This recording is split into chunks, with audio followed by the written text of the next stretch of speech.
I wake up before the jungle does. The air is thick, warm, and still.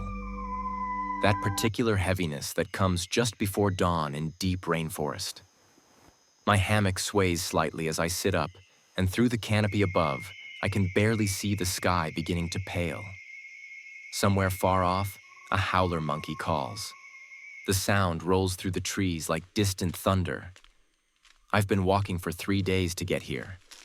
The last village was 2 days behind me. There are no trails this deep, just animal paths, river crossings, and the slow, patient work of moving through green walls of vegetation. My machete hangs from my pack, dulled from cutting through vines and bamboo thickets. My boots are caked in red mud that never fully dries. But I'm here now, and somewhere in the tangle of trees ahead of me is what I came looking for. An old logging camp cabin that a guide told me about months ago. Abandoned 15 years, maybe 20. He said it was still standing, barely. He also said I was crazy to go looking for it alone.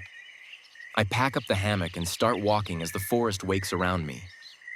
Birds begin their calls, sharp, layered, chaotic. The undergrowth rustles with invisible movement. Everything here is alive, growing, consuming, reclaiming. The jungle doesn't leave things alone for long. It takes me another 2 hours of slow pushing through dense forest before I see it. The cabin sits in a small clearing, half swallowed by vegetation. Vines have crawled up the log walls. The roof sags dramatically on one side, and where there should be a door, there's just an open black rectangle. One of the corner posts has rotted through and the whole structure leans slightly like it's tired and ready to give up. Ferns grow from the spaces between the logs. A tree has started growing through what used to be a window, but it's still standing. I step into the clearing and stop. The morning sun breaks through the canopy in shafts of gold light, illuminating the cabin like a stage. Butterflies drift through the beams. The air smells of wet earth and decay and growing things. For a long moment, I just stand there, looking at this forgotten place, and I feel something settle in my chest. This is it. 10 days. Just me and this ruin and the jungle. I drop my pack on a relatively dry spot outside and walk slowly around the structure. It's bigger than I expected, maybe 20 feet by 15. The logs are thick hardwood, dark with age and moisture. Whoever built this knew what they were doing. The foundation stones are still solid. The main support posts are intact, just the corner one has failed. The roof is the real problem. Half the palm thatch has rotted away and the rest hangs in sad clumps. But the frame underneath looks salvageable. I push through the open doorway. Inside, the air is cool and smells of moss. Light streams through gaps in the roof, creating patterns on the dirt floor. There's an old wooden table against one wall, one leg broken, tilted at an angle. A shelf made of split bamboo, the remains of what might have been a sleeping platform. Everything is damp, covered in a thin layer of green growth. Something scurries away into a corner. I'm not alone here. This place belongs to the jungle now, and I'm the intruder. I step back outside and take a long drink from my water bottle. The enormity of what I'm about to attempt settles over me. This isn't building something new from scratch. This is resurrection. Taking something broken and forgotten and making it whole again. Making it livable. 10 days. No one coming. No resupply. Just what I brought in my pack and what I can find in the jungle. I pull out my notebook and sit on a fallen log near the clearing's edge. First, I need a plan. I sketch the cabin roughly, noting what needs immediate attention. The roof is priority 1. Without weather protection, nothing else matters. The collapsed corner post is priority 2. Structural integrity. Then door, windows, interior work, furniture, comfort. A light rain starts to fall. Not a storm, just the forest breathing. Water drips through the broken roof into the cabin. I can hear it pattering on the dirt floor inside.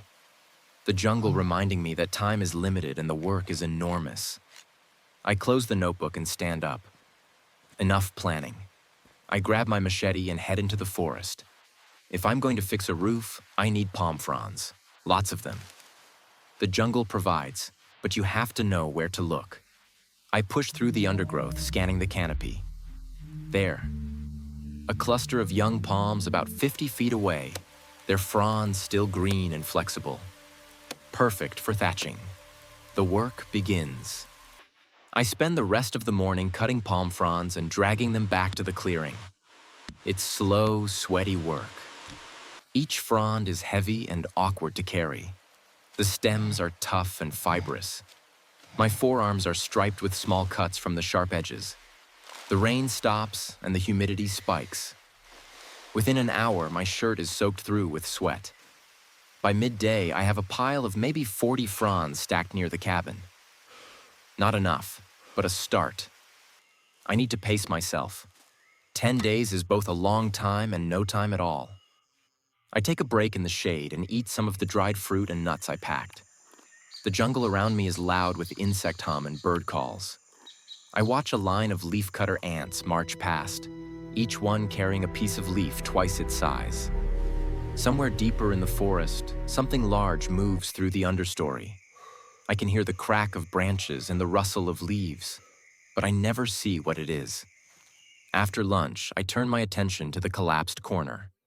I clear away the vines and examine the damage. The original post has rotted through at ground level. The wood is soft and crumbling, eaten away by termites and moisture. But the upper portion is still solid. I need to cut it away and set a new post. I scout the clearing's edge for a replacement. It takes me an hour to find what I need. A young hardwood tree about 8 inches in diameter, straight and tall.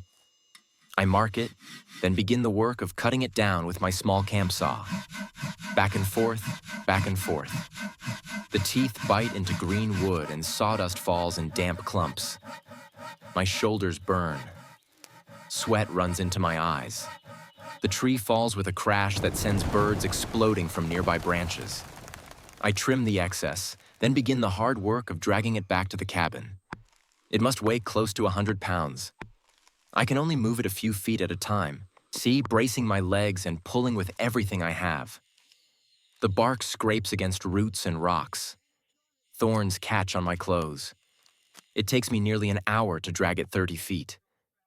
By the time I get the new post to the cabin, the light is starting to fade. The jungle dims fast once the sun drops below the canopy. I don't have time to set the post today. Instead, I clear out a space inside the cabin, sweep away the worst of the debris, and string my hammock between 2 of the solid support posts. Tonight, I'll sleep inside, in the ruin. It feels important somehow. A promise to the structure that I'm here to stay, to fix it, to bring it back to life. As darkness falls, I light a small fire just outside the door. The flames push back the shadows. I can hear the night jungle waking up around me. A different soundscape than the day. So frogs begin their chorus. Something screams in the distance. Insects buzz and click and hum in overlapping layers. I sit by the fire and eat a simple dinner of rice and beans cooked in my pot. The food is hot and fills my stomach. The smoke keeps the mosquitoes at bay. The cabin looms behind me, a dark shape against darker trees. Tomorrow the real work begins. The roof, the corner post, making this place whole again. I douse the fire and climb into my hammock. The cabin creaks and settles around me. Rain begins to fall again, soft at first, then building to a steady drumming on what's left of the roof. Water drips through the gaps in several places, but I'm dry where I am, suspended above the floor. I close my eyes and listen to the rain and the jungle and my own breathing. This is day 1. I wake to sunlight streaming through the holes in the roof, creating bright circles on the floor around me. The rain has stopped. Everything is wet and shining. My body aches from yesterday's work. Shoulders, back, forearms, the good ache of labor. I eat a quick breakfast of oatmeal and instant coffee, then get to work on the corner post. First, I need to remove what's left of the rotted section. I use my machete to chop away the soft wood, careful not to damage the upper portion that's still solid. It comes away in crumbling chunks full of termite tunnels. The smell is earthy and sour. Once it's cleared, I dig out the old foundation stone and deepen the hole slightly. Then I wrestle the new post into position. It takes 3 attempts to get it vertical and properly aligned with the notch in the upper beam. I brace it temporarily with smaller poles tied with paracord, then begin packing the hole with rocks and clay-rich soil. This is the crucial moment. If the post isn't solid, if it settles or shifts, the whole corner could collapse. I work slowly, methodically, tamping down each layer of fill with the end of a thick branch. Pack, tamp, pack, tamp. My hands are muddy to the wrists. After an hour, the post is set. I test it with my weight, pushing and pulling. It doesn't move. The cabin has 4 solid corners again. I step back and wipe my forehead with my arm. The structure already looks different. Less like it's surrendering to gravity, more like it's standing with purpose. Small victory, but it feels huge. Now the roof. I spend the afternoon working on the frame. Several of the support poles have rotted and need replacing. I cut fresh bamboo from a thick stand I found this morning about 100 yards into the forest. Bamboo is perfect for this. Strong, straight, and light enough to work with at height. I strip away the leaves and branches, cut the poles to length, then lash them to the existing frame with vine cordage I've twisted together from jungle creepers. Working on the roof means climbing, balancing, and hoping the old structure holds my weight. More than once, I hear an ominous crack and have to redistribute quickly. I move carefully, testing each step, each handhold. A fall out here would be catastrophic. By late afternoon, the frame is complete. A strong skeleton ready for thatching. My hands are raw from twisting cordage and my shoulders burn from holding poles overhead, but the hard part is done. Tomorrow I'll thatch, and the evening settles in warm and humid. I make a fire and cook rice with some wild greens I identified near the clearing, a type of edible fern that tastes bitter but fills the stomach. I'm rationing my supplies carefully. 10 days is a long time to make food last. As I eat, a troop of monkeys passes through the canopy above the clearing. They crash through the branches, calling to each other, shaking leaves loose. One of them spots me and freezes, staring down with dark, intelligent eyes. We watch each other for a long moment. Then it launches itself to the next tree and disappears. I'm not alone out here, but I am isolated. There's a difference. Alone is a state of being. Isolation is a relationship with distance. I chose this. Came seeking it even. There's something clarifying about being this far from everything, being this deep in the work of survival and building. The noise in my head that usually runs constantly, worries, plans, the endless chatter of modern life. It's gone quiet, replaced by the sound of rain on leaves and the focus of physical labor. I sleep deeply that night. Day 3 begins with the thatching. This is tedious, precise work. Each palm frond has to be positioned just right, overlapping the one below it, tied securely to the frame with cordage. Start at the bottom and work up like shingles. Water runs down, not in. I work section by section. Climb up, position 3 or 4 fronds, lash them tight, climb down, get more fronds, repeat. The morning passes in this rhythm. My fingers develop new blisters on top of old ones. The sun beats down, and I'm grateful for the shade of the tree canopy that surrounds the clearing. By noon, and I've covered maybe a quarter of the roof. I'm running low on fronds. I take a break and head back into the forest to cut more. This time I go deeper, following a game trail. The jungle here is pristine, no human marks, just the endless green complexity of old growth. I find a massive palm and begin harvesting fronds from its lower section. That's when I hear it. A deep coughing grunt. Close. Maybe 30 feet away, hidden in the undergrowth. I freeze. My machete is suddenly very light in my hand, very inadequate. Jaguar? Peccary? Something else? Another grunt. Closer. Whatever it is, it's moving toward me. I back away slowly, quietly, keeping my eyes on the wall of green. Don't run. Running triggers the chase instinct in predators. I step carefully over roots and vines. I'm machete held ready, even though I know it won't help much if something big decides I'm a threat or prey. The grunting stops. Silence. Just the hum of insects and my own heartbeat loud in my ears. I wait. 1 minute. 2. Nothing emerges from the undergrowth. Slowly, carefully, I gather the fronds I've already cut and head back toward the cabin. I don't look back. I don't rush. Just steady, purposeful movement out of the deep jungle and back to the relative safety of the clearing. When I reach the cabin, I realize my hands are shaking slightly. Adrenaline. The jungle reminding me that I'm a visitor here, and not all the residents are friendly. I take a long drink of water and sit for a few minutes in the sun, letting my heart rate settle. Then I get back to work. The roof won't thatch itself. By evening, I've covered half the roof. It's starting to look right. The fresh green palm fronds in neat overlapping rows, water shedding and thick. I test it by throwing a bucket of water from the creek over the finished section. The water runs off clean. Not a drop comes through. Perfect. I cook dinner and eat sitting in the doorway of the cabin, watching the light fade. The forest is loud with the transition from day to night. Birds give their last calls. Frogs begin their evening chorus. The temperature drops slightly and the air feels fresher, cleaner. I'm sore in places I didn't know could be sore. But there's a deep satisfaction settling into my bones. The cabin is coming back to life. Slowly. One palm frond, one lashed pole, one packed stone at a time. Day 4. I finish the roof. The last section takes most of the morning. The peak is the trickiest part, where both sides meet. I have to overlap the fronds carefully, create a ridge that sheds water to both sides, and make sure everything is lashed tight enough to withstand wind. When I tie off the last piece of cordage and climb down, I stand in the clearing and look up at what I've built. The cabin has a roof again. A real roof.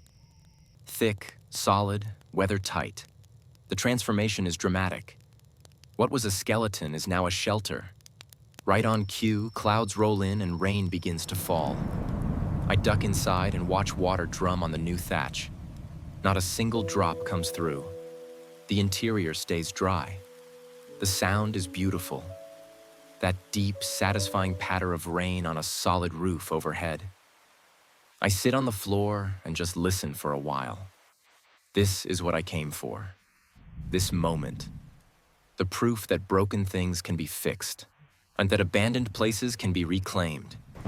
That 10 days of hard work can resurrect what time and jungle tried to erase. The rain lasts an hour. When it stops, I get back to work. The cabin needs a door. The open entryway invites everything. Insects, animals, rain blown sideways by wind. I need to close it off, create a barrier between inside and outside. I spend the afternoon building a simple door frame from split bamboo, then weave a door panel from smaller bamboo strips lashed together with vine cordage. It's basic but functional, a grid pattern that's strong enough to keep larger animals out but light enough to move easily. I mount it with improvised hinges made from braided vine twisted into loops and fashion a simple latch from a stick. When I swing the door closed for the first time, the cabin transforms. It's no longer just a structure. It's an enclosed space. A room. A home. I open and close it several times, testing the swing, adjusting the hinges. The satisfaction is profound and childlike at the same time. I made a door. It works. It keeps the jungle out and the inside in. That night, I sleep inside with the door latched. The cabin feels smaller, cozier, protected. I can still hear the jungle through the walls, but it's muffled now, distant. I'm in my own space, separated from the wild by logs and thatch and a door I built with my hands. Day 5. I turn my attention to the interior. The dirt floor needs work. It's uneven, muddy in spots, sprouting with small plants. I spend the morning clearing it, pulling up roots, removing rocks, leveling the worst of the divots. Then I pack it down hard, walking over every inch, I tamping it firm with my boots. It's mind-numbing work, repetitive, but necessary. A good floor changes everything. In the afternoon, I gather flat stones from the creek bed and create a fire pit in the center of the cabin. I dig a shallow depression, line it with stones, and build a chimney of sorts.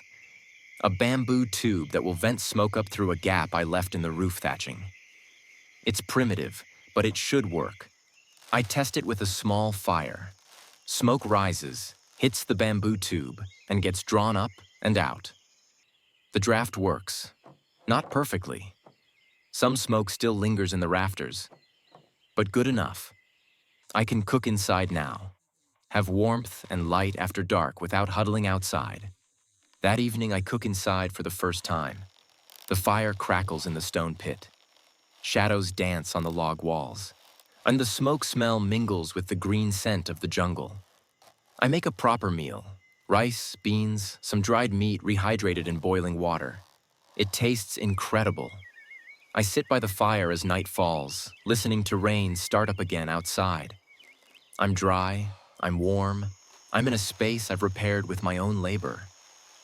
The satisfaction is almost overwhelming. This is day 5. I'm halfway through. Day 6 begins with a surprise. When I open the door in the morning, there's a snake on the threshold. Not a big one, maybe 2 feet long, with beautiful diamond patterns along its back. We stare at each other. It tastes the air with its tongue, then slides away into the undergrowth. Welcome to the jungle, it seems to say. I laugh and step over where it was. The forest has opinions about my cabin renovation. Today, I build furniture, and the old table is beyond saving, so I break it down for parts and start fresh. I find a section of log that's flat on one end, about knee height, and drag it inside. That becomes the base. Then I split bamboo into planks. Tedious work, carefully running my machete down the length of each pole, peeling it into wide, flat sections. I lash these together to create a tabletop, then secure it to the log base. It's rough. The surface isn't perfectly flat, but it's solid, and it's mine. I set my cookpot on it, my water bottle, my notebook. Suddenly, the cabin has a workspace. Next, a sleeping platform. I've been in a hammock for 5 nights and my back is protesting. I want something flat and firm. I build a raised frame from thick bamboo poles lashed together, then create a sleeping surface from more split bamboo laid side by side. I pad it with a thick layer of broad leaves, elephant ear plants that grow near the creek. They're soft and slightly waxy, surprisingly comfortable. I test the bed. It holds my weight without creaking. The leaves rustle gently underneath me. It's not a mattress, but it's worlds better than dirt or a hammock. I lie there for a moment, looking up at the roof I thatched, and feel a wave of contentment. The afternoon brings a challenge. I want windows. Not full glass ones, obviously, but openings that let light in while keeping rain and animals out. I identify 2 spots on opposite walls where I can cut through the logs safely without compromising structure. I use my machete to carefully chop out rectangular sections. It's slow, careful work. These logs are hard as stone. Each strike sends jarring impact up my arms. I work for hours. My chips flying, sweat soaking through my shirt again. By late afternoon, I have 2 window openings. I frame them with split bamboo, then create shutters. Simple hinged panels that can be opened for light and air, closed for weather and security. When I prop them open, sunlight streams into the cabin. The space transforms again. It's no longer dark and cave-like. It's airy, bright, livable. I stand in the middle of the cabin and turn slowly, taking it all in. Solid roof, strong walls, door, windows, table, bed, fire pit. This place was a ruin 6 days ago. Now it's a home. Day 7. I focus on water. The creek is about 200 feet from the cabin. Not far, but carrying water multiple times a day gets old. I want a system.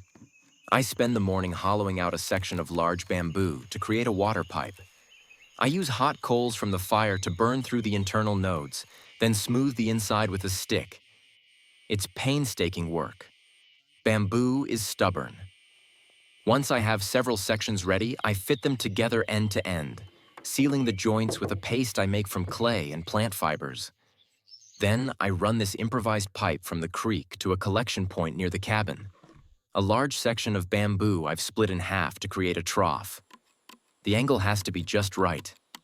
Too steep and the water rushes through too fast. Too shallow and it barely flows. I adjust the supports, test the flow, adjust again. It takes most of the afternoon. Finally, I open the creek end and watch water flow through the pipe. It emerges into the trough in a steady stream. Clear, cold, beautiful water. Right outside my door. I cup my hands under the flow and drink. It tastes like success. That evening I wash properly for the first time in a week. I strip down and use the trough water to scrub away the layers of sweat, mud, and grime. The water is shockingly cold. I gasp and shiver, but it feels incredible. Clean. Human again. I cook a celebratory dinner. The last of my dried meat, rice, and some wild mushrooms I identified earlier today. I add them to the pot carefully, double-checking my identification. I'm 99% sure they're safe. The 1% keeps me focused while I eat, waiting to see if I feel any symptoms. 30 minutes pass. I feel fine. Good mushrooms. Another jungle skill confirmed. Day 8. I realize I'm running out of work. The cabin is functional, more than functional. It's comfortable. I could stay here, actually live here. And the thought is both thrilling and strange. But there are still improvements to make. I spend the morning building storage, shelves and cubbies integrated into the walls, using the natural gaps between logs. I create hooks from bent branches for hanging tools and clothes. I fashion a broom from bundled grass to sweep the floor. I make a simple stool from a section of log. In the afternoon, I work on comfort details. I gather more elephant ear leaves and create cushions for the bed. I find flowering vines and weave them through the window frames. Decoration, but also they smell incredible. I carve a simple cup from wood. Small things, unnecessary things, but they transform the space from shelter to home. As evening approaches, dark clouds roll in fast. The air pressure drops. The birds go quiet. I recognize the signs. Big storm coming. I secure the shutters, make sure everything outside is weighted down or moved inside, and build up the fire. Then I wait. The storm hits like a freight train. Wind roars through the canopy. Rain pounds down in sheets. Thunder cracks so loud it rattles my chest. Lightning flashes, illuminating the cabin interior in stark white bursts. I sit by the fire and listen to the fury outside. Water hammers the roof. Wind tears at the trees. Branches crack and fall. And inside, I'm dry. The roof holds. The walls hold. The door stays latched. Not a drop of rain comes through. This is the test. The storm is trying to tear my work apart, and it's failing. The cabin stands. The repairs hold. The storm lasts for hours. Eventually, exhausted from the adrenaline and the sound, I lie down on my bed and close my eyes, and the roar of rain and wind becomes a kind of white noise. I sleep. Day 9. The morning after the storm is stunning. Everything is washed clean. The forest sparkles with water drops catching sunlight. The air is fresh and cool. Mist rises from the wet earth. I step outside to assess the damage. Branches litter the clearing. Leaves are everywhere. But the cabin stands untouched, solid, proud. I walk around it slowly, checking every corner, every join, every section of roof. Not a single problem. The structure weathered the storm perfectly. I spend the morning cleaning up the clearing, dragging away fallen branches, clearing the water trough that's clogged with debris, checking my bamboo pipe for damage. Everything is intact. In the afternoon, I do something I haven't done since arriving. I rest. I sit in the doorway with a cup of tea made from wild mint leaves, and I just exist, watching the jungle, listening to the sounds, feeling the work in my muscles and the satisfaction in my chest. 10 days. Tomorrow I leave. Tomorrow I pack up and begin the long walk back to civilization. But right now, I'm here, in a place I saved from disappearing. A forgotten cabin in the deep jungle that someone will maybe find again someday, wonder about, and use. I built this, fixed this, made it live again. That night, I cook my last meal here. Simple rice and the last of my supplies. I eat slowly, savoring it. The fire crackles. The cabin holds the warmth. Outside, the jungle hums with its eternal life. I don't want to leave, but I will. Tomorrow. Day 10. My last morning here. I wake early and lie in bed for a while, and listening to the dawn chorus build. Light filters through the shutters I built. The roof I thatched keeps me dry from the morning condensation dripping from the canopy. I pack slowly, methodically. Roll my sleeping pad. Gather my tools. Fill my water bottles from the trough. I leave behind the furniture, the fire pit, the shelves. Maybe someone else will find this place. Maybe they'll appreciate what's here. Maybe they'll add to it. Before I leave, I do one final walkthrough. I check the roof lashing. Still tight. Test the door hinges. Still strong. Run my hand along the new corner post. Solid as stone. I stand in the center of the cabin and turn slowly, memorizing every detail. The way light falls through the windows, the smell of bamboo and earth and smoke, the sense of peace that fills this space. I built this, not from scratch, but from ruin. That matters. Maybe matters more. I close the door behind me and shoulder my pack. The machete hangs at my side, even duller now than when I arrived. My boots are destroyed. My hands are scarred with new cuts and calluses. My body aches in 100 places. I look back at the cabin one last time. It sits in the clearing, solid and purposeful. No longer forgotten. No longer surrendering to the jungle. A place saved. A place whole. Then I turn and walk into the forest, beginning the long journey back. The cabin waits behind me, still standing, ready for the next person who needs it, ready for the jungle to test it again. But now it's strong enough to endure. 10 days alone, 10 days of work, and in the end, a place that will outlast me. That's enough. That's everything.